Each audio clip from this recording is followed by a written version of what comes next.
السلام علیکم ناظرین، میں رئیس اعظم حیدری کولکتہ انڈیا سے پیش کر رہا منتخب حدیث سے مسلمانوں کے باہمی اختلافات کو دور کرنا۔ حضرت ابو دردہ رضی اللہ تعالیٰ عنہ روایت کرتے کہ رسول اللہ صلی اللہ علیہ وسلم نے ارشاد فرمایا، کیا میں تم کو روزہ، نماز اور صدقہ خیرات سے افضل درجہ والی چیز نہ بتاؤں؟ صحابہ رضی اللہ تعالیٰ عنہ نے عرض کیا، ضرور ارشاد فرمائیے۔ آپ صلی اللہ علیہ وسلم نے ارشاد فرمایا، باہمی اتفاق سب سے افضل ہے، کیونکہ آپس کی نا اتفاقی دین کو موڑنے والی، یعنی جیسے اس طرح سر کے بال ایک دم صاف ہو جاتے ہیں، ایسے ہی آپس کی لڑائی میں دین ختم ہو جاتا ہے۔ حضرت جابر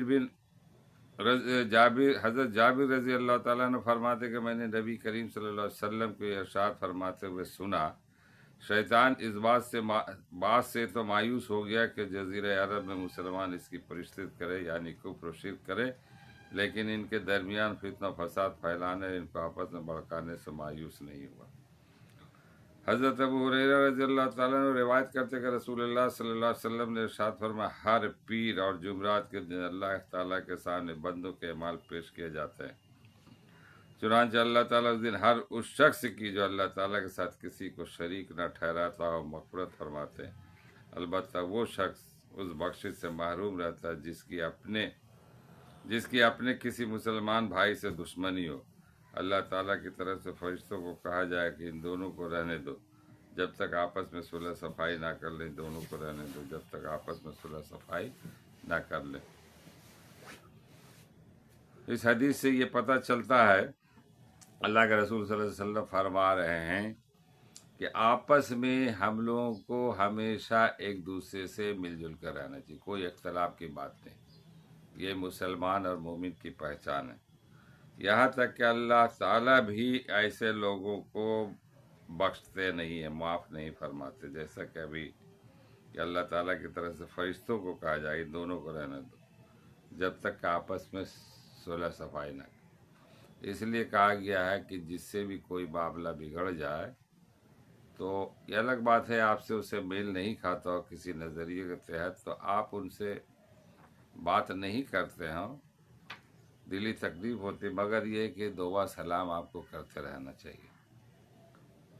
یہ تو ہم مومنوں کو اور مسلمانوں کو سوچنا چاہیے کہ اپنی ذات سے کسی کو ایسی بات نہ کہیں جو تکلیف ہے، مگر کیا کہیے، شیطان پیچھے ہے لگا ہوا، اور شیطان یہ ورگلاتا ہے، کسی کی ترقی دیکھتا ہے تو کہتا ہے اس کے پیچھے لگا، کسی کی اور کچھ دیکھتا ہے تو وہ اس کو، کسی کی شہرت دیکھتا ہے تو، یہ انسانوں کی فطرت ہے، پتہ نہیں۔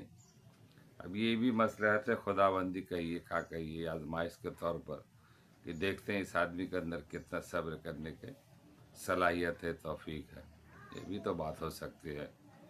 آپ کو دولت نہیں ملی، دوسرے کو دولت ملی، تو یہ بھی دیکھنا ہے اللہ تعالیٰ کہ یہ ہمارے نہیں دولت دیے ہیں تو اس پر کتنا صبر، اگر صبر کر لیتے تو صبر اور شکر، اور جس کو دولت ملی اگر وہ شکر ادا کرتا ہے تو وہ بھی اللہ کی نظر میں بہت بڑا ہے۔ صبر اور شکر پر جنت ہے۔ ایک واقعہ سناتا ہوں کہ حضور صلی اللہ علیہ وسلم مسجد نبوی میں بیٹھے ہوئے تھے، ایک شخص آئے، وہ کالے کلوٹے، بہت ڈیپ، یعنی ان کی اس کالے کلوٹے پہ کوئی بندے اس کو اپنی لڑکی دینا نہیں چاہتے اور رشتہ نہیں کرنا چاہتے۔ اللہ کے رسول صلی اللہ علیہ وسلم کے پاس آئے، بولے یا رسول اللہ، مجھے کوئی بھی اپنی لڑکی مجھے نکاح میں نہیں دینا چاہتا۔ بولے ہاں، بولے جی کس لیے؟ بولے میں اتنے کالے کلوٹے ہوں۔ ایک صحابی رسول بیٹھے ہوئے تھے، تو انہوں نے کہا کہ آپ اپنی بیٹی سے ان کا رشتہ کر لیجیے۔ اب وہ شخص اس کو دیکھے اور حضور صلی اللہ علیہ وسلم کو دیکھے، بات سمجھ میں آئی، اور اپنی بیٹی کی طرف نظر ادھر نگاہ کرے کہ میری بیٹی چاند کا ٹکڑا ہے، گوری ناری ہے، سفید ہے، اور یہ کالا کلوٹا۔ بڑا عجیب بات آ گئی اور امتحان میں پڑ گئے وہ۔ بہرحال اللہ کے رسول صلی اللہ علیہ وسلم کا حکم تھے، ان کی بات کو ٹالا بھی نہیں جا سکتا۔ اپنی بیٹی کو جا کے بولے بیٹی ایسی ایسی بات ہے، تو بولے ہاں میں تیار ہوں، جب اللہ کے رسول صلی اللہ علیہ وسلم رشتہ بھیجے تو پھر اس میں کیا؟ بولے بیٹی وہ بہت کالے کلوٹے ہیں، تمہاری میں نے حساب کرے، بولے وہ رنگ پھنگ کا چھوڑ دیجیے، جو معاملہ اللہ کے رسول بھیجے تو نتیجہ ہے کہ وہ نکاح ہو گیا۔ نکاح ہو گیا تو وہ بیچارہ دیکھ کر کے بولا ارے یہ تو ماشاء اللہ سبحان اللہ کیا خوبصورت، اور یہ بہرحال دونوں کے نکاح ہو گیا دونوں آپس۔ تو ایک روز شوہر نے اپنی بیوی سے کہا کہ ہم دونوں جنتی ہیں۔ تو بولا کس طرح سے؟ بولے دیکھو ہم اتنے کالے کو لٹے تو مجھے پا کر کے صبر کی، اور میں تجھے پا کر کے اللہ کا شکر ادا کیا، تو صبر اور شکر دونوں میں جنت۔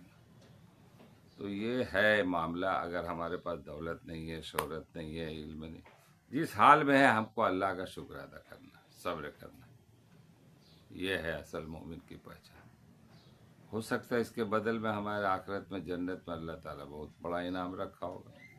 مالداروں کو جو ہے نا، جیسا کہ سنتے ہیں کہ مالداروں کا حساب کرنے میں 500 سال لگ جائے، ہم لوگ 500 سال پہلے چلے جائیں، یہ بڑی بات ہے نا۔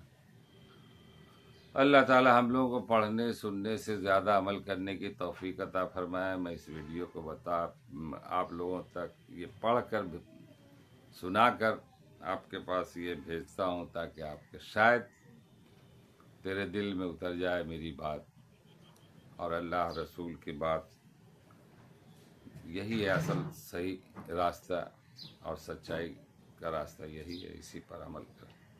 آمین۔ ہمارے لیے دعا کریں، ہم آپ لوگوں کے لیے دعا کرتے ہیں۔ اللہ ہم لوگوں کو صراط مستقیم پہ چلنے کی توفیق عطا فرمائے۔